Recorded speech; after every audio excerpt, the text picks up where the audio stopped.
Hi everyone! Today I'm going to show you how to make this adorable little piggy in a mailbox card using the Bad Influence and Love Enclosed stamp sets by Honeybee Stamps.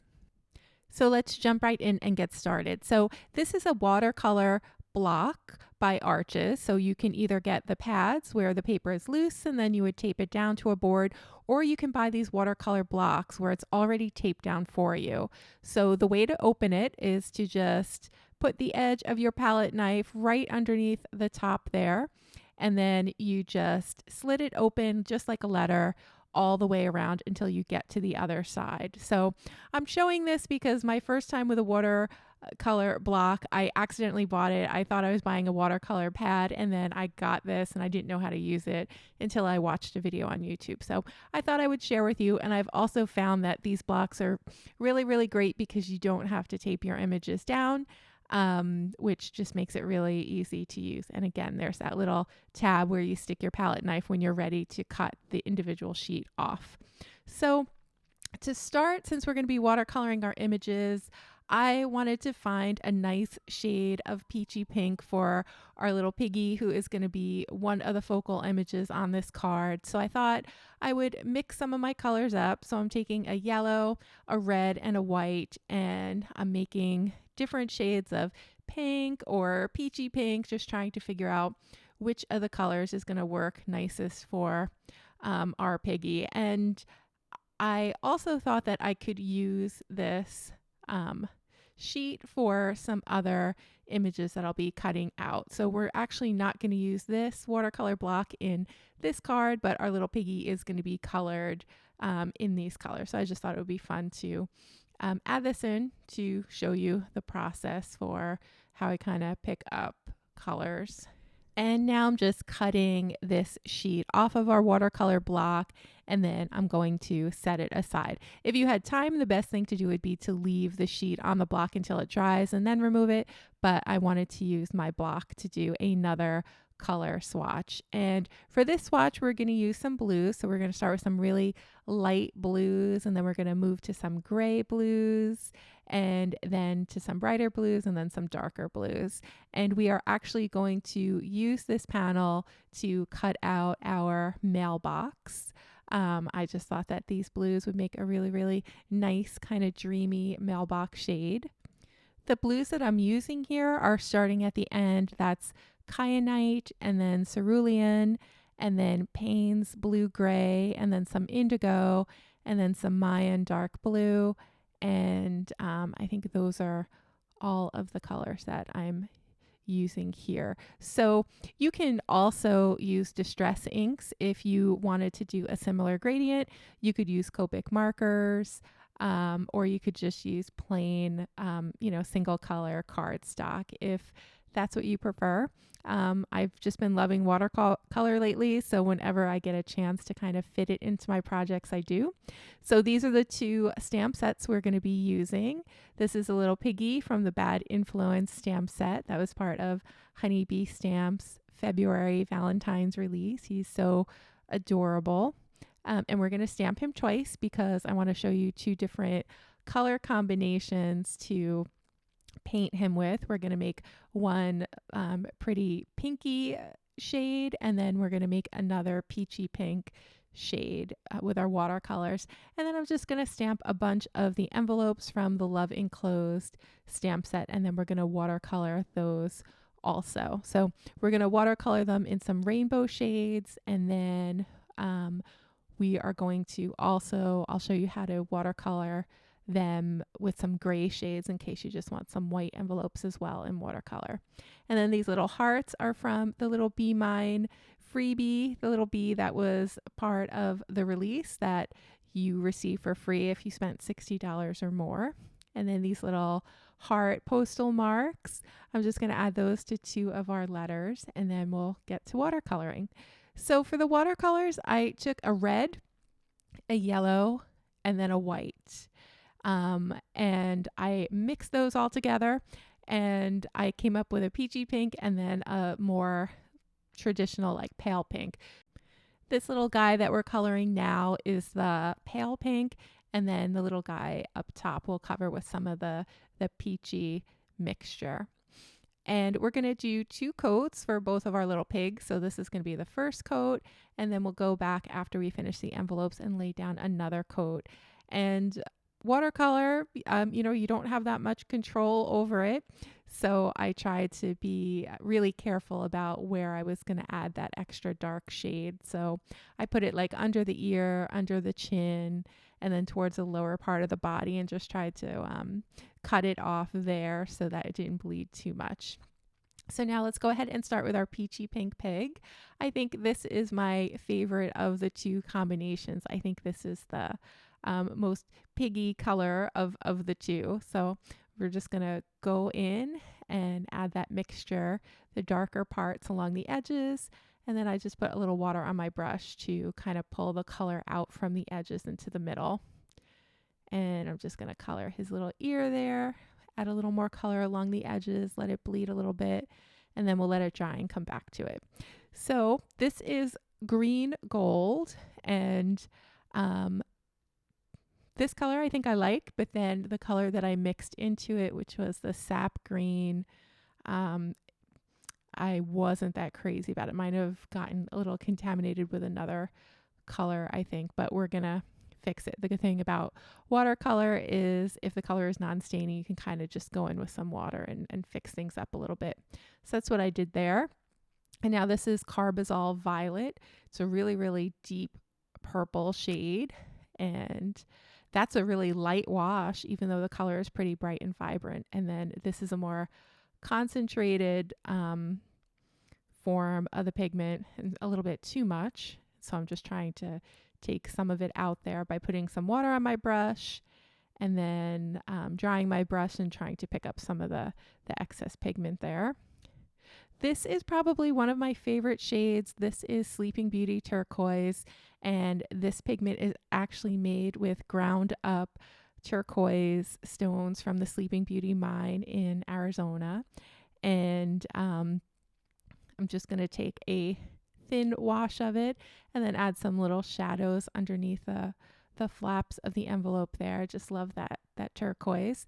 This is Phthalo blue green or Phthalo turquoise. I can't remember which, but it's definitely a phthalo color. And I just love the bright vibrance of it. And I like the way that it kind of complements that Sleeping Beauty turquoise on the bottom. And I'm just trying to pull a little bit of the color up in some areas just so that it doesn't look flat. And I'm just doing that by using my brush and then wiping it off on the paper towel. And then adding just a little bit of water there. And then this color here that I'm using is another pink gem stone that's ground up into a pigment. I can't remember the name right now, but I also think I used a little bit of it in the Piggy color over there. I'm just going to add a little bit more in the corner and then take some of the color out from the center with my brush. And then this is the yellow that we use to mix the peach for the pig. It's just a nice bright yellow. I'm going to add a little bit of shading on the lower right hand corner. And then we can move on to our next envelope. This one is ultramarine blue, and it actually, I think this is the first time that I've used this color on its own, and it didn't really behave the way I was expecting it to. It's interesting how watercolors are like that. They all sort of they dry differently. Some are dry opaque, some are pretty translucent, some of the colors move very well, some don't. And this one, as you'll see on that top flap, the color just kind of just faded really, really quickly in that one area. Could also be maybe there was too much water there.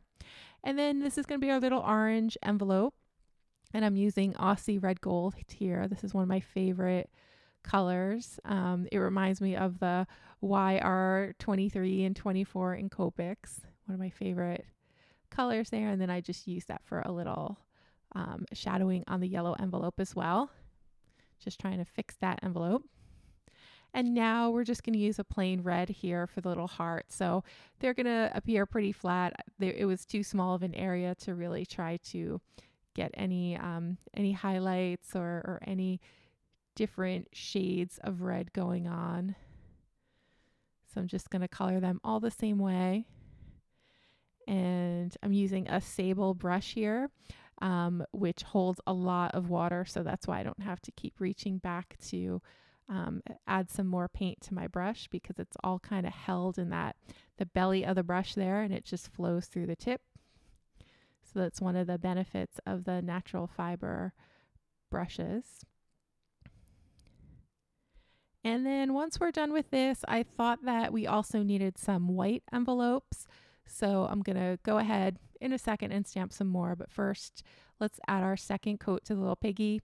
So for this little peachy pig here, I just used the same color that we added for the first coat and just kind of concentrated it along the edges, just so that there'll be some nice shadows there, like right underneath the chin. And then that little spot that bled up into the cheek, I just wiped it off with my tissue paper there. Not tissue paper, just a tissue. Then I'm just trying to blend that in a little bit so that the center of his body is nice and light.